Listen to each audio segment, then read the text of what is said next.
My name is Jessica Siburian. You can call me Jessica. This time I made this video to fulfill my final exam score.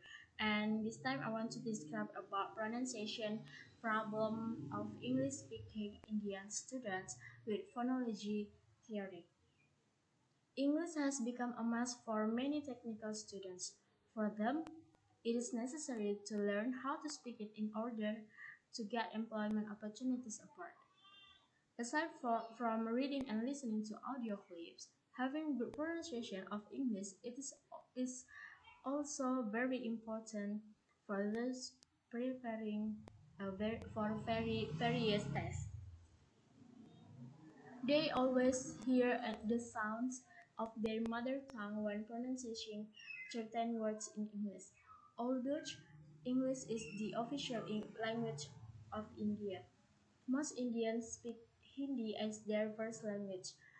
Due to the complexity of their native language, many Indians find it difficult to learn and use English.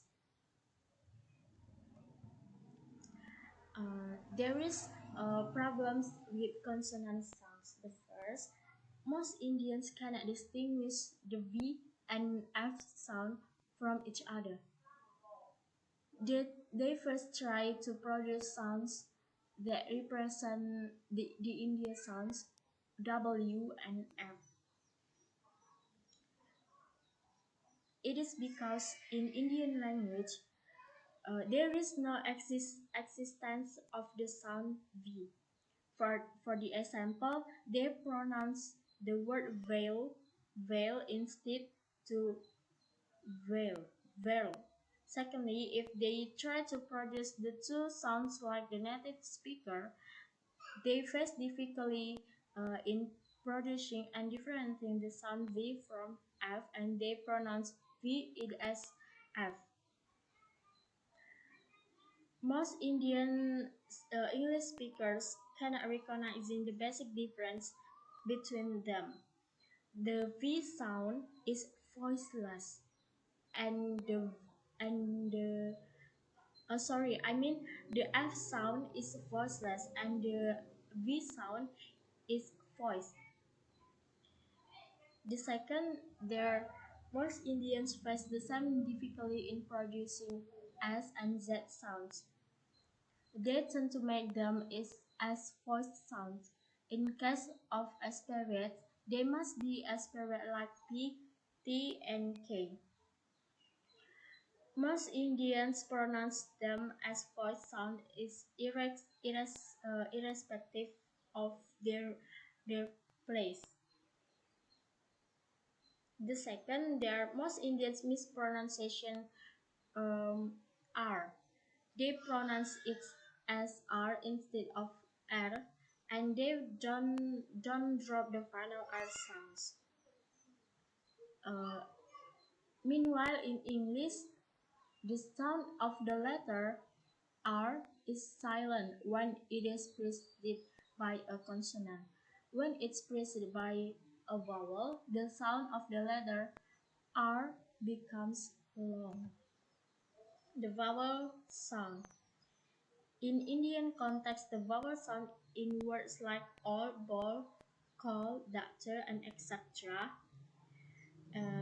Is produced as A instead of K. In Indian context, the vowel also sound in words like bake, cake, lake, make, take, and etc. is produced as E instead of K. For example, from bake instead to big. Noun forms. In case of plural forms of nouns, most Indians pronounce the word as instead z. They also use the word s or as instead of z. Most Indians confuse with the pronunciation of certain English words which are used as both noun and verb. They produce some sound for both noun and verb. Ending sounds for verb forms. The ending sounds of verb are two types. The first type is the simple present form the word, and the second type is for the simple past and participle forms. The basic sound of the simple present is pronounced exactly as the native speakers would. And that's all my presentation. Thank you for watching.